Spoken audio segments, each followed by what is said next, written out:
बोले सोने बोले सोनर पे भगवान महाराज की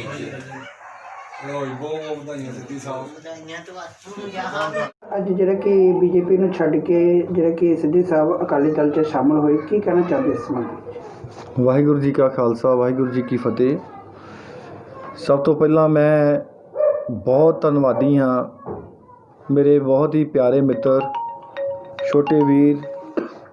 ਸ਼੍ਰੀ ਵਿਕਾਸ ਸਿੱਧੀ ਜੀ ਔਰ ਸਤਿਕਾਰਯੋਗ ਸਾਡੇ ਮਾਤਾ ਜੀ, ਉਹਨਾਂ ਦੇ ਬੇਟੇ ਸੰਜੀਵ ਜੀ ਬੈਠੇ ਨੇ, ਇਹਨਾਂ ਸਾਰਿਆਂ ਦਾ ਜਤਿੰਦਰ ਜੀ, ਸਾਰਿਆਂ ਦਾ ਬਹੁਤ ਬਹੁਤ ਸ਼ੁਕਰਗੁਜ਼ਾਰ ਹਾਂ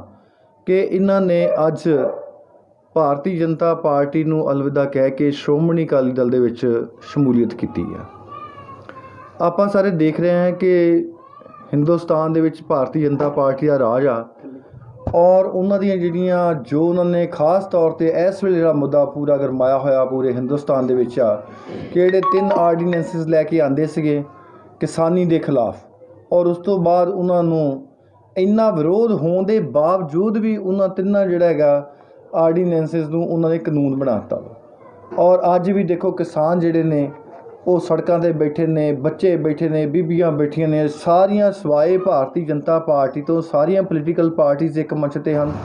ਸਾਰੀਆਂ ਹੋਰ ਸੰਸਥਾਵਾਂ ਇੱਕ ਮੰਚ 'ਤੇ ਹਨ, ਲੇਕਿਨ ਉਹਨਾਂ ਦੇ ਕੰਨ 'ਤੇ ਕੋਈ ਵੀ ਜੂੰ ਜਿੱਦਾਂ ਕਹਿ ਦਈਏ ਉਹ ਨਹੀਂ ਸਰਕ ਰਹੀ। ਔਰ ਇਸੇ ਤਰ੍ਹਾਂ ਹੀ ਯੂਪੀ ਦੇ ਵਿੱਚ ਜੋ ਹਾਥਰਸ ਜ਼ਿਲ੍ਹਾ ਦੇ ਵਿੱਚ ਜਿਹੜੀ ਇੱਕ ਦਲਿਤ ਭਾਈਚਾਰੇ ਨਾਲ ਸੰਬੰਧਿਤ ਸਾਡੀ ਬੇਟੀ ਸੀ, ਲੜਕੀ ਸੀ, ਉਹਦੇ ਨਾਲ ਉੱਥੋਂ ਦੇ ਜਿਹੜੇ ਉੱਚ ਜਾਤੀ ਦੇ ਸਰਮਾਏਦਾਰਾਂ ਦੇ ਲੋਕ ਬੱਚੇ ਸੀਗੇ, ਉਹਨਾਂ ਨੇ ਨਾਲੇ ਉਸ ਲੜਕੀ ਦੇ ਨਾਲ ਜਿੱਥੇ ਗੈਂਗ ਰੇਪ ਕੀਤਾ ਔਰ ਉਸ ਤੋਂ ਬਾਅਦ ਉਹਦੀ ਇੰਨੀ ਬੁਰੀ ਹਾਲਤ ਦੇ ਵਿੱਚ ਜਿਹੜੀ ਹੱਡੀਆਂ ਤੋੜ ਦਿੱਤੀਆਂ ਗਈਆਂ, ਜੀਭ ਕੱਟ ਦਿੱਤੀ ਗਈ ਔਰ ਇੰਨੇ ਵੱਡੇ ਪ੍ਰਦਰਸ਼ਨ ਹੋਏ, ਸਾਰਾ ਕੁਝ ਹੋਇਆ। ਲੇਕਿਨ ਭਾਰਤੀ ਜਨਤਾ ਪਾਰਟੀ ਯੂਪੀ ਦੀ ਸਰਕਾਰ ਆ, ਉਹਨਾਂ ਨੇ ਜੋ ਉਹਨਾਂ ਦਾ ਰੁਖ ਸੀ ਉਹ ਆਪਾਂ ਸਾਰਿਆਂ ਨੇ ਦੇਖਿਆ ਕਿ ਉਹ ਸਰਮਾਏਦਾਰਾਂ ਦੇ ਹੱਕ ਦੇ ਵਿੱਚ ਔਰ ਜਿਹੜਾ ਉਹਨਾਂ ਨੂੰ ਕੋਈ ਸਜ਼ਾ ਨਹੀਂ ਦਿੱਤੇ ਜਾਣਾ। ਔਰ ਜਦੋਂ ਪ੍ਰੈਸ ਨੇ ਸਾਰੀ ਗੱਲ ਚੁੱਕੀ ਆ, ਵੱਖ-ਵੱਖ ਜ਼ਿਲ੍ਹਿਆਂ ਦੇ ਵਿੱਚ ਪੂਰੇ ਹਿੰਦੁਸਤਾਨ ਦੇ ਵਿੱਚ ਇਹ ਮੁੱਦਾ ਗਰਮਾਇਆ ਅਤੇ ਫਿਰ ਕਿਤੇ ਜਾ ਕੇ ਕੋਈ ਥੋੜ੍ਹਾ ਬੜਾ ਉਹਨਾਂ ਦਾ ਐਕਸ਼ਨ ਲਿਆ। ਸੋ ਇਸ ਤਰ੍ਹਾਂ ਦੇ ਜਿਹੜੇ ਹਾਲਾਤ ਪੈਦਾ ਹੋ ਗਏ ਨੇ ਹਿੰਦੁਸਤਾਨ ਦੇ ਵਿੱਚ, ਬਹੁਤ ਹੀ ਮਾੜੇ ਹਾਲਾਤ ਪੈਦਾ ਹੋਏ ਨੇ ਔਰ ਉਹਦੇ ਨਾਲ ਜੋ ਹਿੰਦੁਸਤਾਨ ਦੇ ਵਿੱਚ ਭਾਰਤੀ ਜਨਤਾ ਪਾਰਟੀ ਦੇ ਬਾਰੇ ਲੋਕਾਂ ਨੂੰ ਉਮੀਦਾਂ ਸੀ, ਲੇਕਿਨ ਉੱਤੇ ਕਿਤੇ ਵੀ ਉਹ ਖੜੇ ਨਹੀਂ ਉਤਰੇ। ਪੰਜਾਬ ਦੇ ਵਿੱਚ, ਹਿੰਦੁਸਤਾਨ ਦੇ ਵਿੱਚ ਕਿਸਾਨੀ ਦਾ ਕੀ ਹਾਲ ਹੋ ਗਿਆ, ਥਾਂ ਥਾਂ ਦੇ ਉੱਤੇ ਇਸ ਤਰ੍ਹਾਂ ਦੇ ਕਾਂਡ ਹੋ ਰਹੇ ਨੇ। ਖਾਸ ਤੌਰ 'ਤੇ ਜਿਹੜੀਆਂ ਪਛੜੀਆਂ ਜਾਤੀਆਂ ਐਸੀ ਲੋਕ ਨੇ ਔਰ ਘੱਟ ਗਿਣਤੀਆਂ ਨੇ, ਚਾਹੇ ਉਹਦੇ ਵਿੱਚ ਕੋਈ ਵੀ ਭਾਈਚਾਰਾ ਹੋ ਸਕਦਾ, ਸਾਰਿਆਂ ਦੇ ਨਾਲ ਬਹੁਤ ਮੰਦਭਾਗੀਆਂ ਘਟਨਾਵਾਂ ਜਿਹੜੀਆਂ ਵਾਪਰ ਰਹੀਆਂ ਨੇ। ਸਰ ਉਸੇ ਹੀ ਕੜੀ ਦੇ ਤਹਿਤ ਜਿਹੜੀ ਖਾਸ ਤੌਰ 'ਤੇ ਮੈਂ ਸਮਝਦਾ ਕਿ ਯੂਪੀ ਦੇ ਅੰਦਰ ਹਾਥਰਸ ਜ਼ਿਲ੍ਹੇ ਦੇ ਵਿੱਚ ਉੱਥੇ ਉਹ ਲੜਕੀ ਦੇ ਨਾਲ ਹੋਈ ਆ, ਉਹਦੇ ਸੰਬੰਧ ਵਿੱਚ ਇਹ ਜਿਹੜੇ, ਕਿਉਂਕਿ ਸਿੱਧੀ ਸਾਹਿਬ ਜਿਹੜੇ ਨੇ, ਵਿਕਾਸ ਸਿੱਧੀ ਜੀ, ਇਹ ਇੱਕ ਉਸ ਸ਼ਖਸ ਦੇ ਜਿਹੜੇ ਔਲਾਦ ਹਨ, ਉਹਨਾਂ ਦੇ ਬੇਟੇ ਹਨ। ਮੇਰੇ ਕਹਿਣ ਤੋਂ ਭਾਵ ਹੈ ਸ਼੍ਰੀ ਓਮ ਪ੍ਰਕਾਸ਼ ਜੀ ਸਿੱਧੀ ਸਾਹਿਬ ਜਿਹੜੇ ਸਵਰਗਵਾਸੀ ਨੇ ਔਰ ਜਿਨ੍ਹਾਂ ਨੇ ਖਾਸ ਤੌਰ 'ਤੇ ਦਲਿਤ ਭਾਈਚਾਰੇ ਦੇ ਲਈ ਬਹੁਤ ਵੱਡਾ ਕੰਮ ਕੀਤਾ, ਬਹੁਤ ਲੋਕਾਂ ਨੂੰ ਜਾਗਰੂਕ ਕੀਤਾ। ਪਿੰਡਾਂ ਵਿੱਚ ਜਾ ਕੇ ਸਾਈਕਲ 'ਤੇ ਜਾ ਕੇ ਉਹਨਾਂ ਨੇ ਹਮੇਸ਼ਾ ਗਰੀਬ ਲੋਕਾਂ ਦੀ ਬਾਂਹ ਫੜੀ, ਬੜੇ ਵੱਡੇ ਕੰਮ ਕਰਾਏ ਔਰ ਉਹਨਾਂ ਦੇ ਬੇਟੇ ਜਿਹੜੇ ਵਿਕਾਸ ਸਿੱਧੀ ਸਾਹਿਬ ਨੇ, ਉਹਨਾਂ ਦੇ ਮਨ ਨੂੰ ਇਹ ਗੱਲ ਨੇ ਠੇਸ ਪਹੁੰਚਾਈ ਆ ਕਿ ਭਾਰਤੀ ਜਨਤਾ ਪਾਰਟੀ ਜਿਹੜੀ ਹੈਗੀ ਆ ਸਿਰਫ ਸਰਮਾਏਦਾਰਾਂ ਦੀ ਪਾਰਟੀ ਹੈਗੀ ਆ, ਉੱਚਿਆਂ ਲੋਕਾਂ ਦੀ ਪਾਰਟੀ ਹੈਗੀ ਆ ਔਰ ਉਹਦੇ ਵਿੱਚ ਖਾਸ ਤੌਰ 'ਤੇ ਜਿਹੜਾ ਦਲਿਤ ਭਾਈਚਾਰਾ ਆ ਉਹਨੂੰ ਬਿਲਕੁਲ ਇਗਨੋਰ ਕੀਤਾ ਗਿਆ ਆ। ਇਹ ਵਿਕਾਸ ਸਿੱਧੀ ਜੀ ਨੇ ਜਿਹੜੇ ਪਹਿਲਾਂ ਭਾਰਤੀ ਜਨਤਾ ਪਾਰਟੀ ਦੇ ਜਿਹੜੇ ਨੇ ਸਾਬਕਾ ਇਹ ਜ਼ਿਲ੍ਹਾ ਦੇ ਪ੍ਰਧਾਨ ਵੀ ਰਹੇ ਨੇ, ਸੈਕਟਰੀ, ਡਿਸਟ੍ਰਿਕਟ ਸੈਕਟਰੀ ਰਹੇ ਨੇ ਹੈਗੇ ਔਰ ਇਹਨਾਂ ਦੇ ਬੇਟੇ ਜਿਹੜੇ ਲਵ ਜੀ, ਉਹ ਵੀ ਸਾਬਕਾ ਜਿਹੜੇ ਆ ਐਸਸੀ ਮੋਰਚੇ ਦੇ, ਯੁਵਾ ਮੋਰਚੇ ਦੇ ਪ੍ਰਧਾਨ ਰਹੇ ਆ। ਸੋ ਇਸ ਕਰਕੇ ਅੱਜ ਇਹ ਸਾਰੇ ਆਪਣੇ ਪੂਰੇ ਪਰਿਵਾਰ ਦੇ ਨਾਲ ਇਹ ਅੱਜ ਸ਼ਾਮਲ ਹੋ ਗਏ ਨੇ ਅਕਾਲੀ ਦਲ ਦੇ ਵਿੱਚ। ਮੈਂ ਇਹਨਾਂ ਨੂੰ ਬਹੁਤ ਹਲਕਾ ਕਪੂਰਥਲਾ ਦਾ ਸ਼੍ਰੋਮਣੀ ਅਕਾਲੀ ਦਲ ਦਾ ਸੇਵਾਦਾਰ ਹੋਣ ਦੇ ਨਾਤੇ ਤੇ ਆਪਣੇ ਵੱਲੋਂ ਸਾਡੇ ਪਾਰਟੀ ਦੇ ਪ੍ਰਧਾਨ ਸਾਹਿਬ ਸਰਦਾਰ ਸੁਖਬੀਰ ਸਿੰਘ ਜੀ ਬਾਦਲ ਦੇ ਬਿਹਾਫ ਉੱਤੇ ਇਹਨਾਂ ਸਾਰਿਆਂ ਨੂੰ ਆਪਣੀ ਸ਼੍ਰੋਮਣੀ ਅਕਾਲੀ ਦਲ ਵਿੱਚ ਸ਼ਮੂਲੀਅਤ ਕਰਨ ਤੇ ਦਿਲ ਦੀਆਂ ਗਹਿਰਾਈਆਂ। ਵਿਕਾਸ ਸਿੱਧੂ ਸਾਹਿਬ, ਤੁਸੀਂ ਅੱਜ ਜਿਹੜੇ ਕਿ ਬੀਜੇਪੀ ਨੂੰ ਛੱਡ ਕੇ ਅਕਾਲੀ ਦਲ ਦਾ ਦਾਮਨ ਥੰਮਿਆ ਵਾ, ਤਾਂ ਕੀ ਕਾਰਨ ਸੀ, ਕਿਹੜੀ ਗੱਲੋਂ ਤੁਸੀਂ ਜਿਹੜੀ ਪਾਰਟੀ ਛੱਡ ਕੇ ਅਕਾਲੀ ਦਲ 'ਚ ਸ਼ਾਮਲ ਹੋਏ ਹੋ? ਹਾਂਜੀ ਮਹਾਰਾਜ। ਜੈ ਵਾਲਮੀਕੀ, ਹਰ ਹਰ ਵਾਲਮੀਕੀ। ਵਾਹਿਗੁਰੂ ਜੀ ਕਾ ਖਾਲਸਾ, ਵਾਹਿਗੁਰੂ ਜੀ ਕੀ ਫਤਿਹ। ਮੈਂ ਵਿਕਾਸ ਸਿੱਧੀ, ਮੈਂ ਬੜਾ ਸਮਾਂ ਭਾਰਤੀ ਜਨਤਾ ਪਾਰਟੀ ਦਾ ਸੇਵਾਦਾਰ ਰਿਹਾ ਵਾਂ। ਪਰ ਮੈਂ ਅੱਜ ਇਸ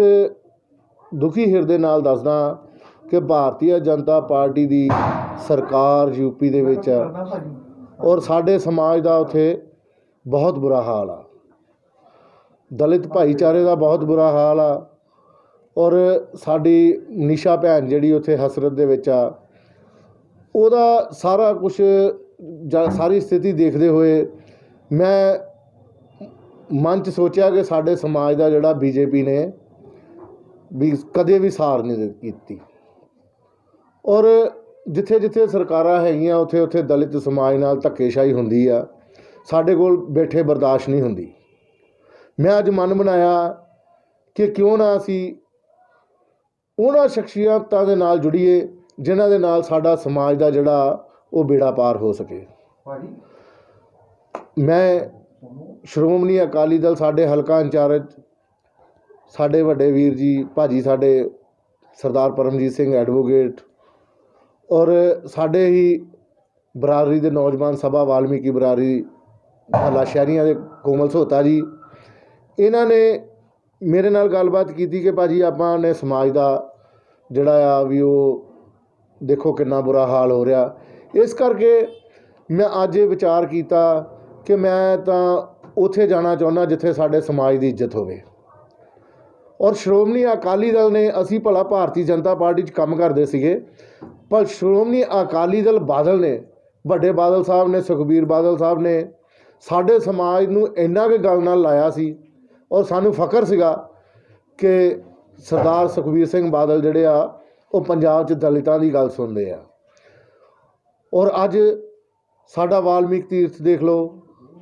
ਬਾਦਲ ਸਾਹਿਬ ਦੀ ਦੇਣ ਆ। ਅਸੀਂ ਗਰਵ ਦੇ ਨਾਲ ਪੂਰੇ ਹਿੰਦੁਸਤਾਨ ਦੇ ਵਿੱਚ ਅਸੀਂ ਗੱਲ ਕਰਦੇ ਸੀਗੇ ਕਿ ਬਾਦਲ ਸਾਹਿਬ ਨੇ ਸਾਡਾ ਸਮਾਜ ਦਾ ਜਿਹੜਾ ਐਡਾ ਤਗੜਾ ਅਕਾਲ ਤਖਤ ਬਣਾਤਾ ਕਿ ਅੱਜ ਅਸੀਂ ਹੁਣ ਦਿਨ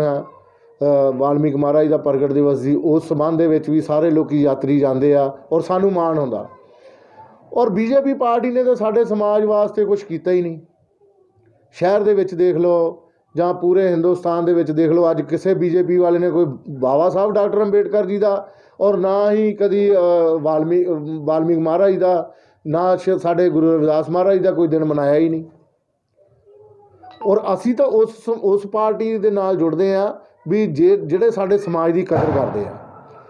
ਕਿਸਾਨਾਂ ਦਾ ਮੁੱਦਾ ਲੈ ਲਓ, ਉਹਦੇ ਨਾਲ ਵੀ ਸਾਡੇ ਕਿਸਾਨ ਭਾਈਚਾਰ ਇਕੱਲੇ ਤਗੜੇ ਲੋਕ ਹੀ ਨਹੀਂ ਕਿਸਾਨ ਹੈਗੇ, ਸਾਡੇ ਦਲਿਤ ਸਮਾਜ ਦੇ ਵੀ ਕਿਸਾਨ ਆ, ਉਹਨਾਂ ਦੇ ਨਾਲ ਵੀ ਕਿੱਡਾ ਤਗੜਾ ਧੱਕਾ ਹੋ ਰਿਹਾ। ਔਰ ਮੈਂ ਇਹਨਾਂ ਚੀਜ਼ਾਂ ਨੂੰ ਸਾਰੀਆਂ ਨੂੰ ਆਪਣੇ ਸੋਚ ਵਿਚਾਰ ਕਰਕੇ ਮੈਂ ਅੱਜ ਭਾਰਤੀ ਜਨਤਾ ਪਾਰਟੀ ਤੋਂ ਛੁਟਕਾਰਾ ਕਰਕੇ ਮੈਂ ਸ਼੍ਰੋਮਣੀ ਅਕਾਲੀ ਦਲ ਦੇ ਵਿੱਚ ਸਰਦਾਰ ਪਰਮਜੀਤ ਸਿੰਘ ਐਡਵੋਕੇਟ ਸਾਹਿਬ ਸਾਡੇ ਜਿਹੜੇ, ਔਰ ਦੇਖੋ ਬਾਦਲ ਸਾਹਿਬ ਦੀ ਕਿੱਡੀ ਤਗੜੀ ਸੋਚ ਆ, ਸਾਡੇ ਦਲਿਤ ਭਰਾ ਨੂੰ, ਵਾਲਮੀਕੀ ਸਮਾਜ ਦੇ ਸਾਡੇ ਭਰਾ ਨੂੰ ਕਿੱਥੋਂ ਤੱਕ ਪਹੁੰਚਾਇਆ।